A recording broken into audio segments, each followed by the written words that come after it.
Alright, so this rock is way too big for my little saw here, but I made it work, and I am so glad that I did. This video is a little different than some of the others. Frankly, I wasn't even cutting this rock because I thought there might be anything cool inside to use for a cab or anything like that. Instead, I've been tumbling a ton of chert for this big video that I'm working on for the last several weeks.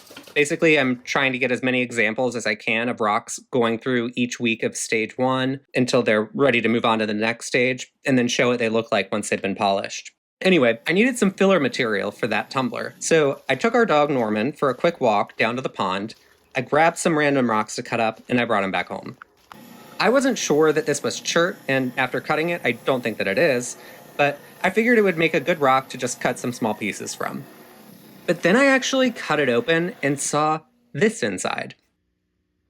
And I just couldn't keep cutting randomly and toss a bunch of these chunks into my tumbler. Luckily, the rock is pretty soft, so cutting it wasn't that difficult, and I could go back and cut some more. Although we'll see a bit later that maybe that softness wasn't such a great thing in the end. Still, I cut myself some slabs. I even broke out this little attachment that I have that helps hold the rock straight so that I can get some consistent thickness to the cuts before I take them over to my flat lap and start grinding.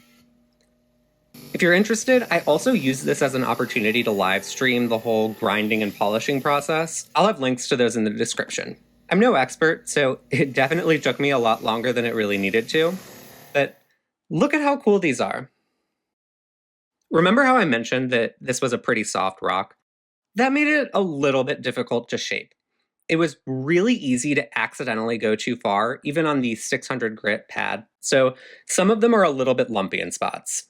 For example, no matter how careful I was, I never could quite get a perfect curve along this edge. And there's definitely some difference in hardness within the rock itself. If you look over here along this side, there's this dark brown area. It's a lot shinier than the rest, and when I run my finger over it, I can feel that there's a bit of a lump there. That probably means the hardness of the dark brown is higher than what's around it, so it didn't wear down as fast. The relative softness of most of the rock may also play a part in why it didn't quite take on the shine that I'd normally see in a cabochon. And I do wish it had taken on more of a shine. The shine, though, is definitely better along curved areas than it is on portions that are relatively flat. So while the shine could be better, I do really like this rock. Especially this spot here that looks like a giant thunderbolt. I also think it's really cool that some areas have this look that's a little bit like faux wood, almost like grain patterns. Then, of course, there's the wide range of tans and browns, sometimes in kind of a gradient across segments of the rock. All in all, I think this turned out to be a pretty pleasant surprise. I hope you've all enjoyed. Until next time, bye.